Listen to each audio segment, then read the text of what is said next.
국민 여러분, 안녕하십니까? 여기는 대한민국 대표 정치 전문 플랫폼 한국정치TV입니다.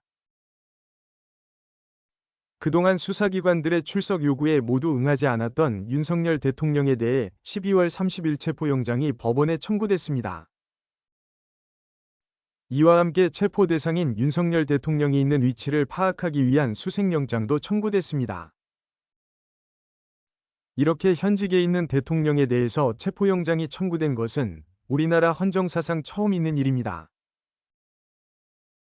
국내 언론 매체들이 보도한 내용을 종합하면 경찰과 공수처가 참여한 공조수사본부는 이날 0시쯤 서울서부지법에 윤석열 대통령에 대한 체포영장과 수색영장을 청구했다고 밝혔습니다.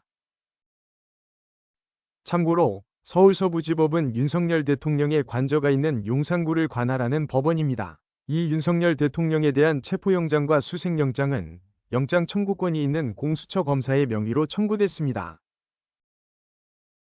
체포영장에 기재된 영장 청구 사유는 윤석열 대통령이 출석 요구에 계속해서 불응했기 때문입니다. 윤석열 대통령은 하루 전날인 12월 29일 오전 10시까지 공수처에 출석해서 조사를 받으라는 공수처의 출석 요구에 응하지 않았습니다. 심지어 조사 당일에 공수처에 연락을 하거나 불출석 사유서도 별도로 제출하지 않았습니다. 한편 공조보는 법원에 청구한 영장이 발부되는 대로 윤석열 대통령 체포에 나설 것으로 예상됩니다. 이에 대비해서 공조보는 서울 용산구 한남동 대통령 관저에 대한 수색영장도 함께 청구했습니다. 윤석열 대통령을 상대로 체포영장을 집행하려면 먼저 대통령 관저에 들어가야 합니다. 이때 체포영장과는 별도로 수색영장이 필요하기 때문입니다. 그러나 법원에서 체포영장이 발부되더라도 체포가 순조롭게 집행될 수 있을 것인가는 지켜봐야 할 것으로 보입니다. 대통령경호처가 형사소송법 110조와 111조 규정을 내세워 군사상 비밀과 공무상 비밀이라면서 수색영장의 집행을 거부할 수도 있기 때문입니다. 이에 앞서 공조보는 삼청동의 대통령 안전가옥과 대통령실 등에 대해 압수수색을 시도한 바 있습니다. 그러나 이때도 경호처가 협조하지 않아 실행하지 못했습니다.